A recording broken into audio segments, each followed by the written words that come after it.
আবু মাহজুরা রাদিয়াল্লাহু তাআলা আনহু, মক্কার মুয়াজ্জিন, আগে ছিল মুশরিক, পরে হইছেন মুমিন। উনি কিভাবে মুমিন হইলেন এই ঘটনাটা একটু আপনাদের শোনাতে চাই। হুনাইনের যুদ্ধে 8ম হিজরি, কত হিজরি সবাই বলেন না একটু, কত হিজরি? 8ম হিজরিতে হুনাইনের যুদ্ধে রাসূল সাল্লাল্লাহু আলাইহি ওয়াসাল্লাম ফিরে আসতেছেন মদিনায়। পথিমধ্যে বেলাল রাদিয়াল্লাহু তাআলা আনহু আযান দিচ্ছেন। কি দিচ্ছেন? তো পাশে ছিল মুশরিকদের একটা পল্লী, কিছু মুশরিক তরুণ, কিছু অমুসলিম কিশোর, তারা আযানকে ব্যঙ্গ করতেছে। আমাদের বাংলায় মুখ ভেঙ্গানো বলে আর কি। বেলাল রাদিয়াল্লাহু তাআলা আনহু আযান দিচ্ছেন, ওই বাচ্চাগুলো মুশরিক, তো ওরা আযানকে ব্যঙ্গ করতেছে, বিকৃতি করে ওরাও আযান দিচ্ছে। উদ্দেশ্য হচ্ছে আযানকে নিয়ে ঠাট্টা করা। উদ্দেশ্য কি? ঠাট্টা করা। ব্যাপারটা মনে কষ্ট পাওয়ার মতো ব্যাপার না? কিন্তু বিশ্বনবী ওইখানে দেখেন কি খুঁজলেন। বিশ্বনবী খেয়াল করলেন অমুসলিম কিশোরদের মধ্য থেকে একটা কিশোরের গলাটা বড় দরাজ গলা, কণ্ঠটা বড় সুন্দর। খেয়াল করে দেখলেন যে কিছু কিশোর বেলালের আযানকে ব্যঙ্গ করে, বিকৃতি করে, কিন্তু একজনের কণ্ঠ দেখতে পাচ্ছেন না এত দূরে, কিন্তু কণ্ঠটা বড় সুন্দর, দরাজ গলা। বিশ্বনবী সাহাবীদেরকে বললেন, ধরো এগুলারে, ধরো। সবগুলারে ধরে বিশ্বনবীর সামনে আনা হলো। ওরা হাঁটু গেড়ে বসলো। বিশ্বনবী বললেন, তোমাদের মধ্যে কে যেন ব্যঙ্গ করে আযান দিচ্ছিল, তার গলাটা বড় উঁচু, গলার বেসটা বড় মজবুত, মেলোডিয়াস, সুমধুর কণ্ঠ, কে? আবু মাহজুরা বলে, আমার বন্ধুরা সবাই আমার দিকে আঙ্গুল দেখায়, আমি পড়ে গেছি বিপদে। রাসূল সাল্লাল্লাহু আলাইহি ওয়াসাল্লাম বাকি অমুসলিম তরুণদেরকে ছেড়ে দিলেন, বললেন তোমরা যাও। এবার আবু মাহজুরারে পাইছে। আবু মাহজুরার চুলের মধ্যে হাত দিলেন বিশ্বনবী, মাথায় হাত দিয়ে বললেন, এবার আযান দাও দেখি। আবু মাহজুরা বলে, আমি তো আযান দিতে জানি না, কারণ আমি তো বেলালেরটা শুইনা দিছি, আমার তো মুখস্থ নাই, আমি তো আযান দিতে জানি না। বিষ্ণু বললেন, জানো না? তাহলে আসো, আমি তোমারে শিখাই দিই। সুবহানাল্লাহ পড়ে। আবু মাহজুরা হাঁটু গেড়ে বসে বিশ্বনবীর মুবারক হাত আবু মাহজুরার চুলের মধ্যে। বিশ্বনবী আযানের মুআল্লিম আবু মাহজুরাকে বলতেছে, ঠিক আছে তোমারে শিখাই দিচ্ছি, আমি যা যা বলবো আমার সাথে সাথে বলো, পারবা? আবু মাহজুরা বলে, পারবো। বিশ্বনবী আযান দিচ্ছেন, মাথায় হাত দিয়ে আল্লাহু আকবার,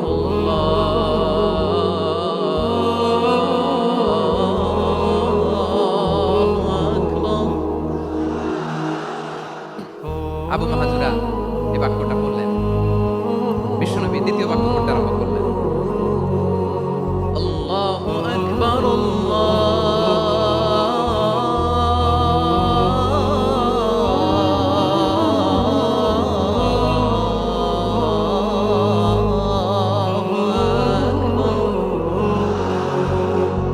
আবু মাহজুরা এই বাক্যটা বললেন। বিশ্বনবী আবু মাহজুরার মাথার মধ্যে হাত দিয়ে তৃতীয় বাক্য বললেন,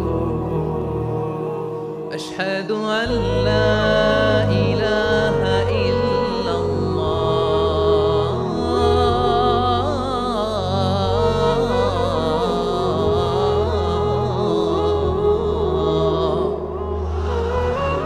আবু মাহজুরা তৃতীয় বাক্য বললেন। বিশ্বনবী একটা বাক্য পরে আবু মাহজুরা পরে, বিশ্বনবী পরে আবু মাহজুরা পরে। আবু মাহজুরা কিন্তু অমুসলিম, মুশরিক। আবু মাহজুরা বলে, এক একটা বাক্য পড়ি আমার কলিজাটা গলে ঠান্ডা হয়ে যায়। এতদিন মুহাম্মদকে গালি দিতাম, এখন মুহাম্মদ আমার মাথায় যখন হাত রাখছে আমার সারা শরীর ঠান্ডা হয়ে গেছে। বিশ্বনবী আযান শিখাচ্ছেন, একটা একটা বাক্য পড়ে আবু মাহজুরাও পড়ে, বিশ্বনবী পড়ে, আবু মাহজুরাও পড়ে। পুরো বাক্যগুলো যখন শেষ, আযান শেষ, আবু মাহজুরাও যখন পুরো আযান করলেন, আবু মাহজুরা বললেন, এতদিন মুহাম্মদের চেহারা দেখলে আমার ঘৃণা লাগতো, আজ থেকে মুহাম্মদের চেহারার চেয়ে প্রিয় চেহারা আমার কাছে নাই। আবু মাহজুরা বললেন, ও মুহাম্মদ, আযানের বাক্য তো আপনি আমারে শেখালেন, এখানেই শেষ করবেন না, আপনি আমারে পড়ায় দেন, লা ইলাহা ইল্লাল্লাহ মুহাম্মাদুর রাসূলুল্লাহ সাল্লাল্লাহু আলাইহি ওয়াসাল্লাম। বিশ্বনবীর সাথে দাঁড়িয়ে উনি শাহাদা পড়ে মুসলমান হয়ে গেলেন। এবার আবু মাহজুরা বলে, ইয়া রাসূলুল্লাহ, ইয়া হাবিবাল্লাহ, আমি মুমিন হয়েছি, মুসলমান হয়েছি, আপনার কাছ থেকে আযান শিখার সৌভাগ্য আমি লাভ করেছি নবী। আমার কণ্ঠের বড় তারিফ করেছেন আপনি, আমার আযানকে আপনি পছন্দ করেছেন। একটা জিনিস আপনার কাছে চাই, আপনি আমাকে মক্কার মসজিদুল হারামের মুয়াজ্জিন হিসেবে অ্যাপয়েন্ট করে দেন। বিষ্ণু ইসলাম বললেন, যাও আবু মাহজুরা, আমি তোমাকে পৃথিবীর শ্রেষ্ঠতম মসজিদ মক্কার মসজিদুল হারামের মুয়াজ্জিন হিসেবে অ্যাপয়েন্ট করে দেব। কিভাবে ট্যালেন্ট হান্টিং করতে হয়, কিভাবে হিউম্যান রিসোর্স মানব সম্পদকে ব্যবহার করতে হয়। আসছিল আজানকে ভেঙাইতে। আসছিল কেন? আজানকে ব্যঙ্গ করার জন্য, বিকৃত করার জন্য। আজানকে বিকৃত করতে যে ইসলামের সবচেয়ে শ্রেষ্ঠ মসজিদের মুয়াজ্জিন হয়ে গেল। পড়েন সুবহানাল্লাহ। হযরত আবু মাহজুরা রাদিয়াল্লাহু তাআলা আনহু ওনার এই সুললিত কণ্ঠ ব্যবহার করে মসজিদুল হারামে এত সুন্দর করে আল্লাহু আকবার বলে আজান দিতেন।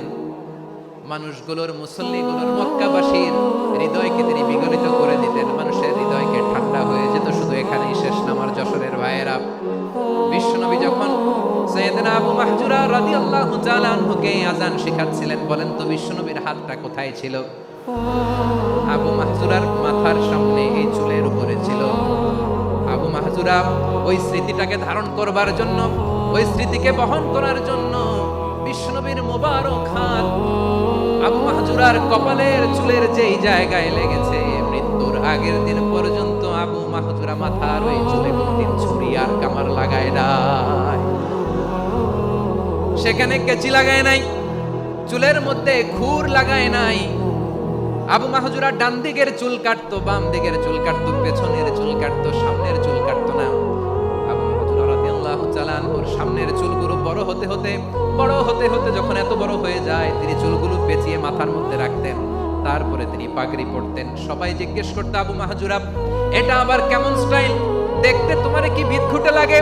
কেমন অড লাগে? কেমন খারাপ দেখা যায়?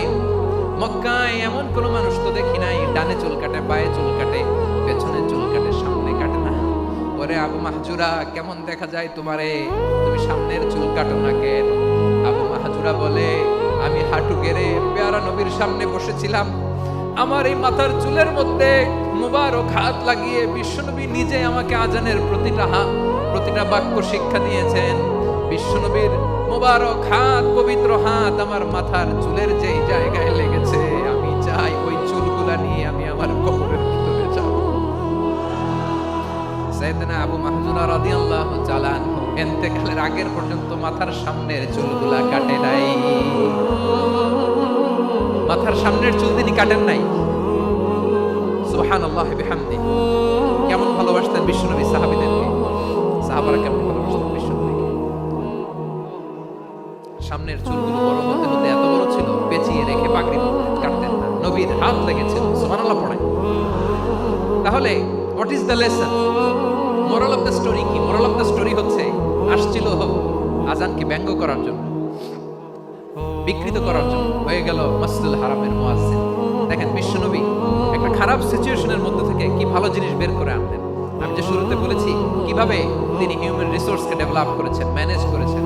তিনি যে চৌকুশ ট্যালেন্ট হান্টার ছিল, দেখেন সবার মধ্যে থেকে এরেন বাছাই করে মুয়াজ্জিন বানাই দিয়েছেন। সুবহানাল্লাহ। তার মানে এই না সবাইরে ধরে ধরে উনি মুয়াজ্জিন বানাইছেন। যার যেই ট্যালেন্ট আছে তাকে ওই কাজে অ্যাসাইন করেছেন। যার যেই প্রতিভা আছে তার প্রতিভাকে ইসলামের কাজে লাগিয়েছেন। সুবহানাল্লাহ পড়েন। যায়েদ বিন সাবিত রাদিয়াল্লাহু তাআলা আনহু নাম শুনেছেন? যশোর কথা বের হয় না। যদি জায়গায় সালমান খানের নাম শুনছেন, সবাই হাত তুলবে, যে হুজুর শুনছি মানে সব দেখা শেষ। সালমান খান, আমির খান, অমুক খান, সব খান মুখস্থ, কিন্তু যায়েদ বিন সাবিতের নাম মুখস্থ নাই মুসলমানদের। যে সাহাবী মাথার সামনের চুল কাটে নাই, মসজিদুল হারামের মুয়াজ্জিন বানাইছেন বিশ্বনবী। সাহাবীর নাম কি? খায়া ফেলাইছে, স্লোগানের সাথে খায়া ফেলাইছে। আবু মাহজুরা। কি নাম? আবু মাহজুরা আল জুমাহি রাদিয়াল্লাহু তাআলা। এই নামটা আজকে নিয়ে যাইতে হবে যশোর। আবু মাহজুরা রাদিয়াল্লাহু তাআলা। দুই নম্বরে বলছিলাম যায়েদ বিন সাবিত রাদিয়াল্লাহু তাআলা।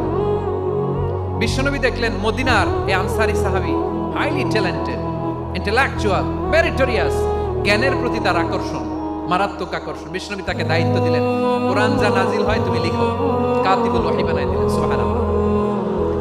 যায়েদ বিন সাবিতরে আবার আজান শেখান নাই, কারণ তার মধ্যে বিশ্বনবী প্রতিভা দেখেছেন, একাডেমিক প্রতিভা। বিশ্বনবীর একাডেমিক প্রজেক্টগুলো তিনি হ্যান্ডেল করতেন। যায়েদ বিন সাবিত ছিল বিশ্বনবীর ব্যক্তিগত সচিব। কি ছিল? ব্যক্তিগত সচিব। বোঝেন নাই? বিশ্বনবীর ব্যক্তিগত সচিব এবং দোভাষী। ইহুদিরা কিছু লিখে দিলে এটার অর্থ বিশ্বনবীরে বুঝায় দিতেন। আবার ইহুদিদের কাছে কিছু লিখতে হলে তিনি লিখে দিতেন। বিশ্বনবী একদিন বললেন, ইন্নী ওয়াল্লাহি মা আমানু ইয়াহুদা আলা কিতাব। ইহুদিরা যে চিঠি পাঠায় অর্থ তো বুঝি না, আরেক ইহুদি আইনে অর্থ করা লাগে। আবার ইহুদিদের কাছে কিছু লিখে পাঠাইতে চাইলে আমরা তো লিখতে পারি না, ইহুদিরে দিয়ে লেখা লাগে। ওরা যে পয়রা শোনায় লিখে দেয়, আমি ওদের বিশ্বাস করি না। আমার নিজের একজন লোক দরকার। বিশ্বনবী এই যায়েদ বিন সাবিতকে চুজ করলেন ল্যাঙ্গুয়েজের জন্য। উনি বললেন, যায়েদ, তোমার সফট স্কিলকে ডেভেলপ করতে হবে, তুমি হিব্রু ল্যাঙ্গুয়েজ শিখে ফেলো। যায়েদ বিন সাবিত বলল, বিশ্বনবীর মোটিভেশন আর ইন্সপিরেশন পেয়ে আমি 15 দিনে ইহুদিদের এই হিব্রু ল্যাঙ্গুয়েজ শিখে ফেললাম। শুধু শিখে ফেললাম না, হাত্তা হাদিকতু, even I became master in the language. এই ভাষা আমি পারদর্শী হয়ে গেলাম। এরপর ইহুদিরা চিঠি লিখে পাঠালে আর কোনো ইহুদি ডাকা লাগতো না, আমি নবীর এটার অর্থ শুনে পরে বুঝাই দিতাম। আবার ইহুদিদের কাছে চিঠি লেখা লাগলে আমি যায়েদ বিন সাবিত চিঠি লিখে দিতাম। সুবহানাল্লাহ। দেখেন, এত সাহাবীর মধ্য থেকে বিশ্বনবীর একাডেমিক প্রজেক্ট, ব্যক্তিগত সচিব, দোভাষী হিসেবে তিনি যায়েদ বিন সাবিতের মতো তরুণকে নির্বাচিত করেছেন। কেমন ট্যালেন্ট হান্টার ছিল আমার নবী, সুবহানাল্লাহ পড়বেন না? বিশ্বনবীর ইন্তেকালের পরে সাইয়েদনা আবু বকর রাদিয়াল্লাহু তাআলা আনহু যখন খলিফা হয়ে আসলেন, কোরআনকে সংকলনের দায়িত্ব দেয়া লাগবে, কোন সাহাবীকে দিবেন? সব সাহাবারা মিলে পরামর্শ করলেন। সাইয়েদনা আবু বকর, ওমর সবাই মিলে বিশাল কোরআন সংকলনের পুরো দায়িত্ব বিশ্বনবীর ব্যক্তিগত সচিব, বিশ্বনবীর দুভাষী, বিশ্বনবীর সিলেক্ট করাই লোক যায়েদ ইবনে সাবিত রাদিয়াল্লাহু তাআলা আনহুকে দিয়েছে।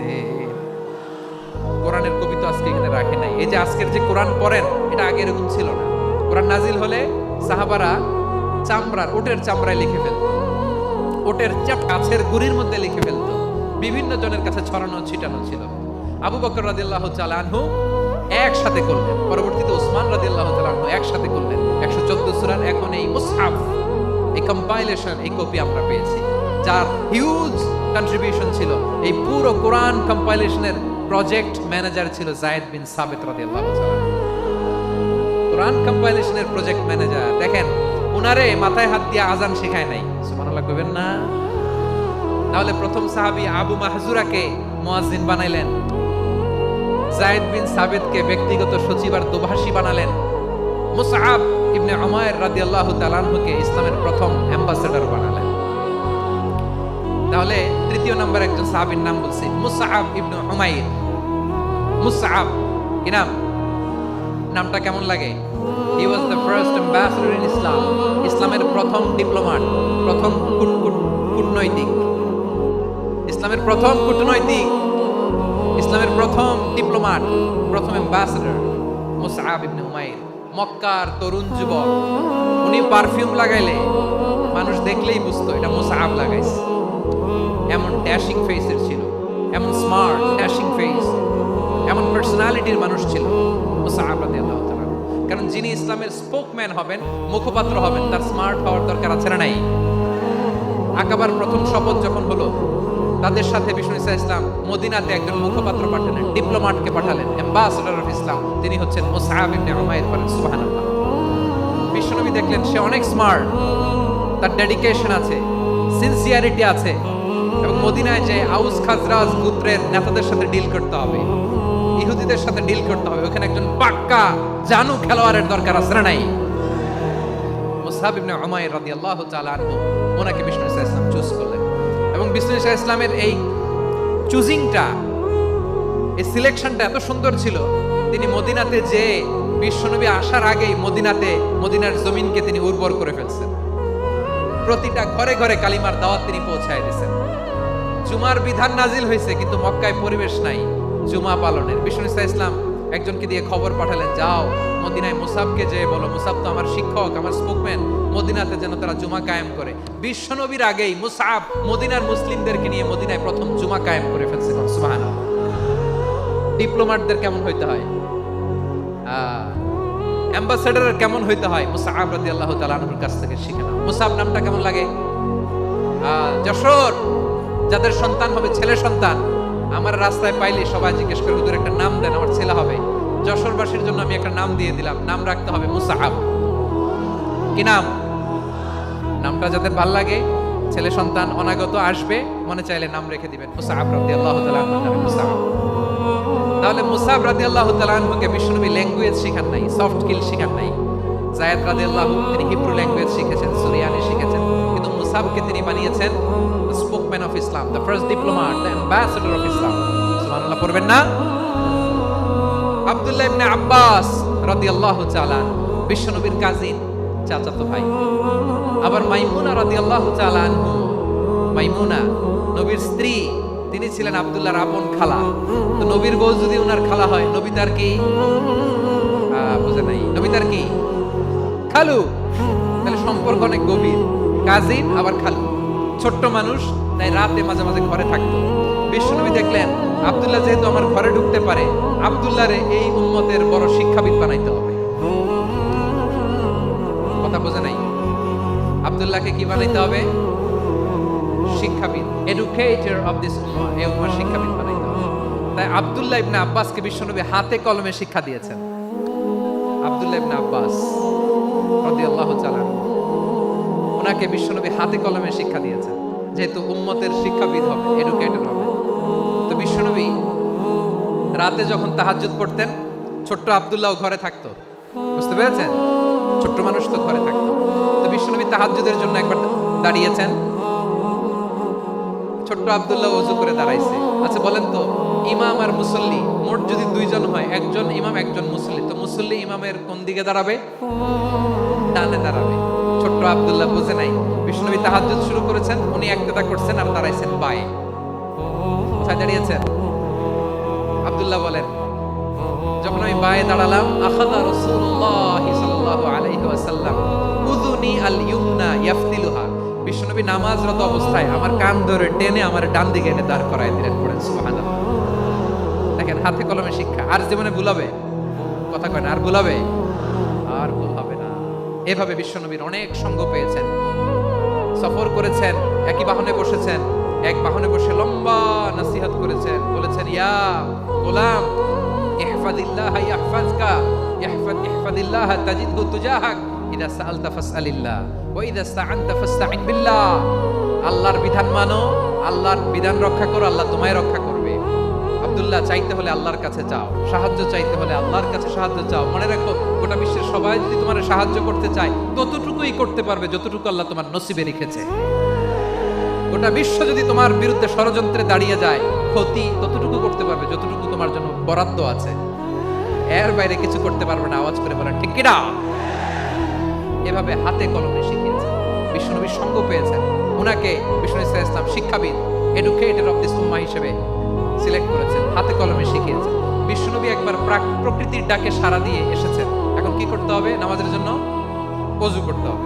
বিশ্বনবী এসেই দেখেন ওযুর বদনায় পানি ভরা, খুশি হয়ে গেলেন। বললেন কে রেখেছে পানি? একজন বলল আব্দুল্লাহ রেখেছে। বিশ্বনবী অত্যন্ত খুশি হলেন, খুশি হয়ে একটা দোয়া করলেন, বললেন আল্লাহুম্মা ফাক্কিহু ফিদ্দীন ওয়া আল্লিমহু তা'ওয়ীল। আল্লাহ, তুমি আব্দুল্লাহকে দ্বীনের বুঝ দিও আর কোরআনের তাফসীর শিক্ষা দিও। বিশ্বনবীর এই দোয়া এমন লাগছে, উনি রাইসুল মুফাসসিরিন, এই পৃথিবীতে যত মুফাসসির ছিল, যত মুফাসসির আসবে, সকল মুফাসসিরের সম্রাট হিসেবে স্বীকৃত হয়েছেন আব্দুল্লাহ ইবনে আব্বাস। বিশ্বনবী ওনারে আজান শিখান নাই, বিশ্বনবী ওনারে ল্যাঙ্গুয়েজ শিখান নাই, বিশ্বনবী ওনারে অ্যাম্বাসেডর বানান নাই, হাতে কলমে শিক্ষা দিয়েছেন। ছোট্ট মানুষ, বিশ্বনবী ইন্তেকাল করলেন, আবু বকরের সময় গেল, উমরে ফারুকের খেলাফত, তখনও তিনি তরুণ। উমরে ফারুক রাদিয়াল্লাহু তাআলা আনহু ওনার ক্যাবিনেট মিনিস্ট্রির বৈঠকে এই আব্দুল্লাহ ইবনে আব্বাসকে পাশ দিয়ে বসায় রাখতেন। বয়স্ক সাহাবারা এটা পছন্দ করতেন। তারা বলতো ঘটনা কি, আব্দুল্লাহর মতো ছেলে নাতি আমাদের আছে, এরা কেন রাখে উমরে ফারুক? উমরে ফারুক এটা টের পেলেন, তিনি বুঝতে পারলেন যে ক্যাবিনেট মেম্বাররা এটা পছন্দ করে না, ছোট্ট আব্দুল্লাহরে কেন রাখি, কেন যে রাখি, এটা একদিন বোঝাবো। একদিন মিটিং এ তিনি সবাইকে বললেন ইদা জাআ নাসরুল্লাহি ওয়াল ফাতহ। এই আয়াত দ্বারা উদ্দেশ্য কি বলেন তো মুরব্বী সাহাবীরা? এক সাহাবী বলেন এই সূরা দ্বারা উদ্দেশ্য, আল্লাহ বলেছেন আমাদেরকে বিভিন্ন ল্যান্ড, বিভিন্ন এলাকা বিজয় করতে হবে। উমরে ফারুক বললেন না, হয়নি। আরেকজন বললেন বিজয় হওয়ার পর আমাদের বেশি বেশি আল্লাহর বরত্বের ঘোষণা দিতে হবে, এটা উদ্দেশ্য। উমরে ফারুক বললেন না, হয় নাই। যারা জিজ্ঞেস করেন কেউ পারে না। সব শেষে বিশ্বনবী ছোট্ট আব্দুল্লাহরে বলেন আব্দুল্লাহ ইদা জাআ নাসরুল্লাহি ওয়াল ফাতহ, এর দ্বারা উদ্দেশ্য কি বলো তো? ছোট্ট আব্দুল্লাহ বলেন হুয়া আজালু রাসূলিল্লাহ। এই আয়াত দ্বারা বিশ্বনবীর বিদায়কে উদ্দেশ্য নেওয়া হয়েছে। উমরে ফারুক বলেন হাযা হুয়া, এটাই তো সঠিক উত্তর, এটাই সঠিক তাফসীর এই আয়াতের। কারণ ইদা জাআ নাসরুল্লাহি ওয়াল ফাতহ, যখন আল্লাহর সাহায্য আর বিজয় আসবে, ওয়ারাআইতান নাসা ইয়াদখুলুনা ফি দীনিল্লাহি আফওয়াজা, আপনি দেখবেন দলে দলে ঢলে ঢলে বানের পানির মতো মানুষ ইসলামের দিকে ঢুকতেছে। ইসলামের বিজয় হয়েছে। তো ইসলামের বিজয়ের মিশন নিয়ে নবী আসছে, বিজয়ী যখন হয়ে গেছে এখন তো নবীর বিদায় হবে। জোরে বলেন ঠিক কিনা? কোন সাহাবী এই সূক্ষ্ম কথাটা ধরতে পারে নাই, ওই আব্দুল্লাহ ছাড়া। আব্দুল্লাহ যখন উত্তর দিছে সব সাহাবীদের টনক নড়েছে। এরপর থেকে কোন ক্যাবিনেট মিটিং এ আর কোন সাহাবারা কোনো প্রশ্ন করে না, আওয়াজ করে পড়েন সুবহানাল্লাহ।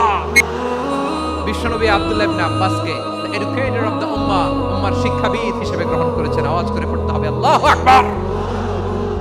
সাহাবীদের নামগুলো মনে থাকবে।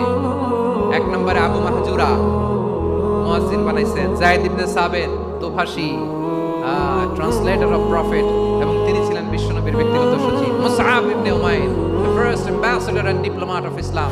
আব্দুল্লাহ ইবনে আব্বাস, এই উম্মার সবচেয়ে বড় এডুকেটর, শিক্ষাবিদ। আরেকজন ছিল আব্দুল্লাহ ইবনে মাসউদ রাদিয়াল্লাহু তাআলা। দুই আব্দুল্লাহ আব্বাস গেল, আরেকজন ছিল মাসউদ। মক্কার তরুণ, ছাগল পালতো মুশরিকের বিশ্বনবী আর আবু বকর রাদিয়াল্লাহু তাআলা একবার গেলেন, যে দেখে এই তরুণ দাঁড়ায় আছে। বিশ্বনবী বলেন, আমি খুব ক্ষুধার্ত, তোমার কাছে কি দুধ আছে ছাগলের? আব্দুল্লাহ ইবনে মাসউদ বলে, আছে।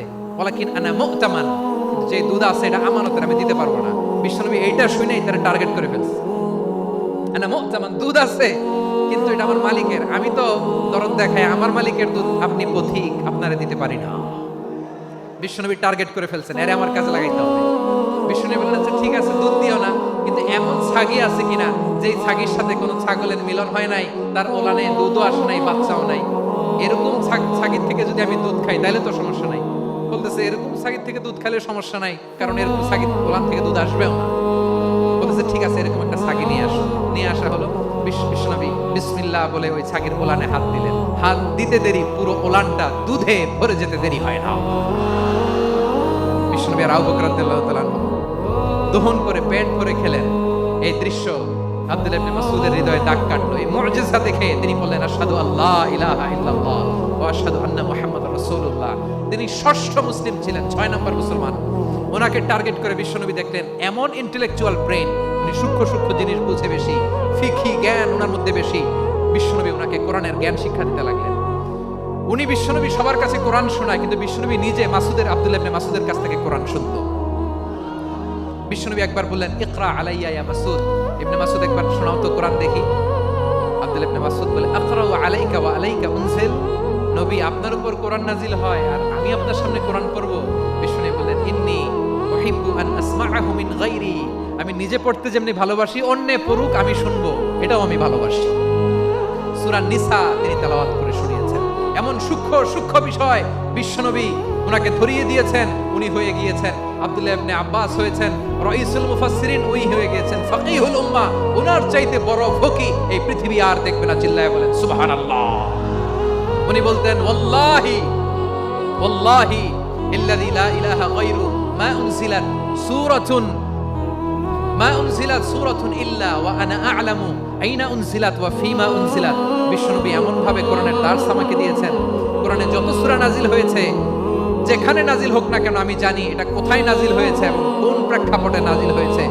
এমন একটা সূরা নাই যে সূরার কোথায় নাজিল হয়েছে আমি মাসুদের জানা নাই, কোন প্রেক্ষাপটে নাজিল হয়েছে আমার জানা নাই। এরকম ঘটবে না। চিল্লায়ে বলেন আল্লাহু আকবার।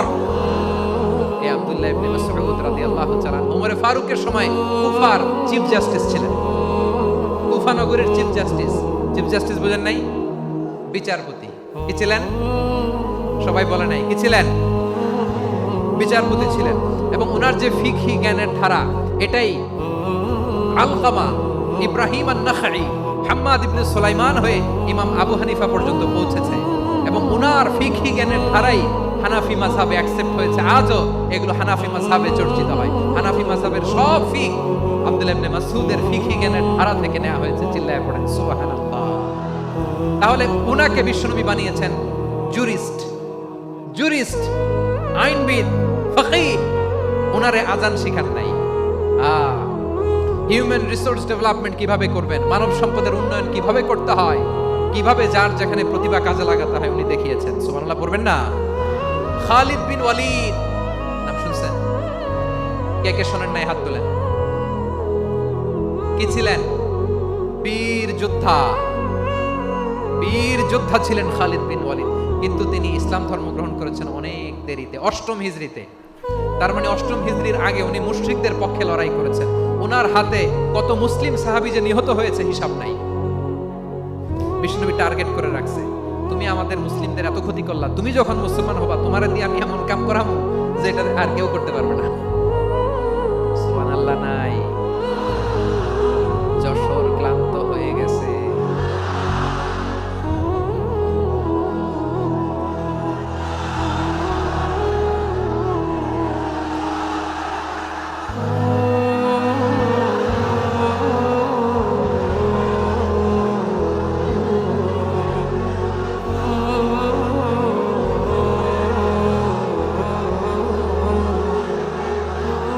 মাশাআল্লাহ, বসুন বসুন বসুন। খালিদ বিন ওয়ালিদ রাদিয়াল্লাহু তাআলা 8ম হিজরিতে মুসলিম হয়েছেন, মক্কা বিজয়ের আগে। তো মক্কা বিজয়ের আগে যখন মুসলিম হয়েছেন, এর আগে কি করছেন? কাফিরদের সাথে যুদ্ধ করেছেন। উনি উহুদের যুদ্ধে মুসলমানদের যে পরাজয় ভাব, কঠিন পরিস্থিতির মুখোমুখি ওনার কারণে পেছন থেকে এমন আতর্কিত আক্রমণ করেছেন, মুসলমানদেরকে কচুকাটা করেছেন। 8ম হিজরিতে আল্লাহ তাআলা হেদায়েতের নূর দিয়ে ওনার হৃদয়টাকে উজালা করে দিলেন। লা ইলাহা, এটা এমন বাণী যার হৃদয়ে একবার টাচ খাবে, এইটা থেকে সে আর পালিয়ে বেরাতে পারে। ঝিনুকের ভেতর লুকিয়ে থাকে যে মনমতি, ঝিনুকের ভেতর লুকিয়ে থাকে যে মনমতি, কালমা শাহাদাতে আছে আল্লাহর জ্যোতি, কালমা শাহাদাতে আছে আল্লাহর জ্যোতি। ঠিক কিনা বলেন? মক্কা বিজয়ের আগে মুসলিম হলেন, হওয়ার পরেই বিশ্বনবীর টার্গেট ফুলফিল হলো। ওই যে টার্গেট করে রেখেছেন আর দোয়া করেছেন, খালিদ বিন ওয়ালিদ যদি মুসলিম হয় তাকে আমি মিলিটারি চিফ বানাবো। ওনাকে আজান শেখান নাই, ওনারে কান ধইরা নামাজের এই মাথা থেকে ওই মাথা আনান নাই, ফিকহি কোরআনের সূক্ষ্ম তাফসীর ওনারে শেখান নাই, অ্যাম্বাসেডর বানান নাই। বিষ্ণু ইসলাম ওনাকে সামরিক অভিযানে প্রেরণ করেছেন। সামরিক অভিযানে তিনি প্রেরণ করেছেন। ওনার জীবদ্দশায় ওনার নেতৃত্বে যতগুলো যুদ্ধ হয়েছে, একটা যুদ্ধেও তিনি পরাজয় বরণ করেন নাই। ওমরে ফারুকের সময়কালে তিনি চিফ অফ মুসলিম মিলিটারি, মানে মুসলিম সেনাপতি হয়েছেন। যশোর আওয়াজ করো, ঠিক কিনা বলো? সেনাপতি, মুসলিম সেনাপতি। তাহলে কিভাবে হিউম্যান রিসোর্স ব্যবহার করতে হয় গোটা বিশ্ব আমার নবীর কাছ থেকে শিখে নাও। খালিদ বিন ওয়ালিদ, ওনাকে বিশ্বনবী একটা উপাধি দিয়েছেন। উপাধিটা হচ্ছে সাইফুল্লাহিল মাসলুল, আল্লাহর নাঙ্গা তরবারি, আল্লাহর খোলা তরবারি, দ্য ওপেন সোর্ড অফ আল্লাহ। খালিদ বিন ওয়ালিদ মুসলিম সেনাপতি। হাসান বিন সাবেত, নাম শুনছেন? দেখি উনি কি ছিল বলেন? রাসূলের সভাকবি, কালচারাল হিজিমনিকে ডিফিট করার জন্য। উনি ভালো অস্ত্র চালানো জানতেন না, ওই কাজে উনি যেতেন না। ওনার ছিল কাব্য প্রতিভা। কাফিররা কবিতা দিয়ে নবীকে গালি দিত। বিশ্বনবী বলতেন, ইয়া হাসান আজিব আন রাসূলিল্লাহ, তুমি নবীর হয়ে কাফেরদের এই কথাগুলোর জবাব দাও। বিশ্বনবীর একটা মিম্বার ছিল। বিশ্বনবীর মিম্বারের পাশাপাশি মসজিদে নববীতে এই হাসান বিন সাবিতের জন্য বিশ্বনবী একটা স্পেশাল মিম্বার বানিয়ে দিয়েছেন। এখান থেকে তুমি জবাব দাও। এবং বিশ্বনবী বলেছেন, আল্লাহুম্মা আইয়িদহু বিরূহিল কুদুস। আল্লাহ, হাসান আমার পক্ষে জবাব দেয়, তুমি জিব্রাইল মারফত তাকে সাহায্য পাঠাইয়া দিও। রাসূল সাল্লাল্লাহু আলাইহি ওয়াসাল্লামের সভাকবি, the poet of the prophet, নবীর কবি। তিনি কবিতা দিয়ে, এমন উচ্চাঙ্গের ভাষায় কবিতা দিয়ে তিনি জবাব দিতেন, কাফিরদের গা শিহরে যেত, তাদের হৃদয়ে আগুন ধরে যেত। তাহলে এরকম কবিরও দরকার আছে না নাই? এখন যাকে আল্লাহ দিছে কাব্য প্রতিভা, এরা যদি আপনি যুদ্ধের ময়দানে পাঠান হবে? যারে দিছে সুরেলা গলা, এরা যদি অ্যাম্বাসেডর বানান হবে?